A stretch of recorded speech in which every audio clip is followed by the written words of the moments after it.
November 1 മുതൽ വളരെ പ്രധാനപ്പെട്ട 3-4 കാര്യങ്ങൾ മാറ്റം വന്നിട്ടുണ്ട്. അപ്പോൾ എല്ലാ പ്രേക്ഷകർക്കും SG ചാനലിൻ്റെ കേരളപ്പിറവി ആശംസകൾ.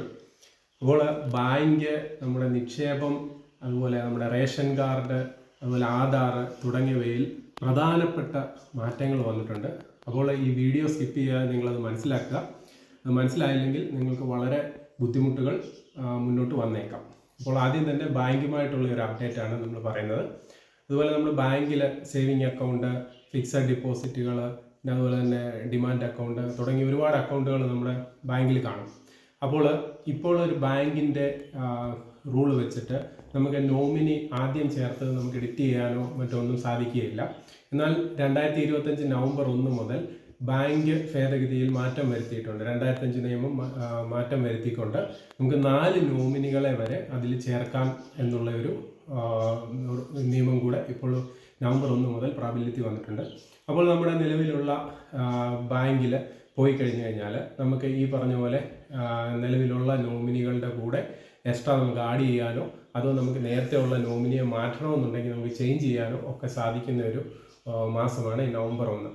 അപ്പോൾ നമുക്കുള്ള ലോക്കർ ഫെസിലിറ്റി ഉണ്ടെന്നുണ്ടെങ്കിൽ ഇപ്പോൾ അതിൽ നമുക്ക് അവകാശികൾക്ക് എത്ര പെർസെൻറ്റേജ് കൊടുക്കണം, ഇപ്പോൾ ആദ്യത്തെ അവകാശി വെച്ചിട്ടുണ്ട് ആൾ മരിച്ചു പോയാൽ എത്ര ഇതിലേക്ക് നമുക്ക് പെർസെൻറ്റേജ് ചെയ്യാം എന്നുള്ള കാര്യങ്ങൾ നമുക്ക് കൃത്യമായിട്ട് അതിൽ കൊടുക്കാൻ സാധിക്കും. പിന്നത്തെ കാര്യം എന്ന് പറഞ്ഞു കഴിഞ്ഞാൽ നമ്മുടെ സ്ത്രീകളുമായി ബന്ധപ്പെട്ടിട്ട് നമ്മൾ 3-4 വീഡിയോയിൽ നമ്മൾ കുറേ ആനുകൂല്യത്തിൻ്റെ കാര്യങ്ങൾ പറഞ്ഞിട്ടുണ്ടായിരുന്നു. എന്നാൽ നവംബർ 1 ലഭിക്കുന്ന ഒരു ആനുകൂല്യമാണ് നമ്മുടെ സപ്ലൈകോയിൽ നമ്മൾ സാധനങ്ങൾ വാങ്ങുകയാണെങ്കിൽ, ഇപ്പം 1000 രൂപയ്ക്ക് മുകളിൽ സാധനം വാങ്ങിക്കുമ്പോൾ 5 രൂപ നമ്മൾ കൊടുത്തു കഴിഞ്ഞു കഴിഞ്ഞാൽ 5 കിലോ പഞ്ചസാര എന്നുള്ള കണക്കിൽ ഉള്ള സ്കീമുകൾ വരുന്നുണ്ട് ഈ മാസം തന്നെ. അതുപോലൊപ്പം തന്നെ 10 കിലോ സാധനം കൊടുക്കുന്നിടത്ത് മാവേലി സ്റ്റോറിലായിക്കോട്ടെ നമ്മുടെ റേഷൻ കടയിലായിക്കോട്ടെ 10 കിലോയ്ക്ക് പകരം 20 കിലോയിലേക്ക് ഉയർത്തുന്ന സാഹചര്യവും ഈ മാസം നിലവിൽ വരുന്നുണ്ട്. അതോടൊപ്പം തന്നെ വളരെ പ്രധാനപ്പെട്ട ഒരു കാര്യമാണ് നമ്മുടെ ക്രെഡിറ്റ് കാർഡ് ഉപയോഗിക്കുന്നവർ പ്രത്യേകം ശ്രദ്ധിക്കുക. ക്രെഡിറ്റ് കാർഡിൽ ഈ പറഞ്ഞ നമ്മളെ സാധനങ്ങൾ പർച്ചേസ് ചെയ്യുമ്പോൾ നേരത്തെ അധികം ചാർജുകൾ ഇല്ലായിരുന്നു. എന്നാൽ ഇപ്പോൾ നമ്മൾ വാലറ്റ് ലോഡ് ചെയ്യുമ്പോഴും മറ്റ് ഉള്ള കാര്യങ്ങൾ ചെയ്യുമ്പോൾ ഈ നവംബർ 1 മുതൽ 1% ചാർജസ് ബാങ്കുകൾ ഏർപ്പെടുത്തുന്നുണ്ട്. എന്നാൽ ഈ ചാർജസ് എല്ലാ ബാങ്കിലും ആപ്ലിക്കബിൾ അല്ലായിരിക്കുന്നതാണ്.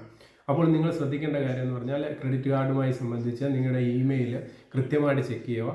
ഇമെയിലിൽ നോട്ടിഫിക്കേഷൻ വന്നിട്ടുണ്ടെങ്കിൽ അതുമായിട്ട് കാര്യങ്ങൾ വായിച്ചതിന് ശേഷം മാത്രം ക്രെഡിറ്റ് കാർഡിൻ്റെ ഉപയോഗങ്ങൾ നടത്തുക. അതും നോട്ടിഫിക്കേഷൻ വരാത്ത ആളുകളുണ്ടെങ്കിൽ നിങ്ങളുടെ ഏത് ബാങ്കിൽ നിന്നാണ് ഈ ക്രെഡിറ്റ് കാർഡ് എടുത്തിട്ടുള്ളതെങ്കിൽ ആ ബാങ്കുമായിട്ട് ബന്ധപ്പെട്ട് ഇങ്ങനെ കാര്യങ്ങളുണ്ടോ എന്ന് അന്വേഷിച്ച് ഉറപ്പ് വരുത്തി നിങ്ങളുടെ ട്രാൻസാക്ഷൻസ് മുന്നോട്ട് ചെയ്യുക. അങ്ങനെ ചെയ്തു കഴിഞ്ഞാൽ നിങ്ങൾക്ക് ഒരുപാട് ബെനിഫിറ്റുകൾ ഉണ്ടാകും. അതോടൊപ്പം തന്നെ മറ്റൊരു പ്രധാനപ്പെട്ട ഒരു അറിയിപ്പാണ് നമ്മുടെ ആധാർ കാർഡിൽ നമുക്ക് സ്വന്തമായിട്ട് അപ്ഡേറ്റ് ചെയ്യാൻ പറ്റുന്ന ഒരു സാഹചര്യം കൂടെ ഈ നവംബർ 1 മുതൽ പ്രാബല്യത്തിൽ വരുന്നുണ്ടെന്നാണ് UIDയിൽ നിന്നും അറിയാൻ സാധിച്ചിരിക്കുന്നത്.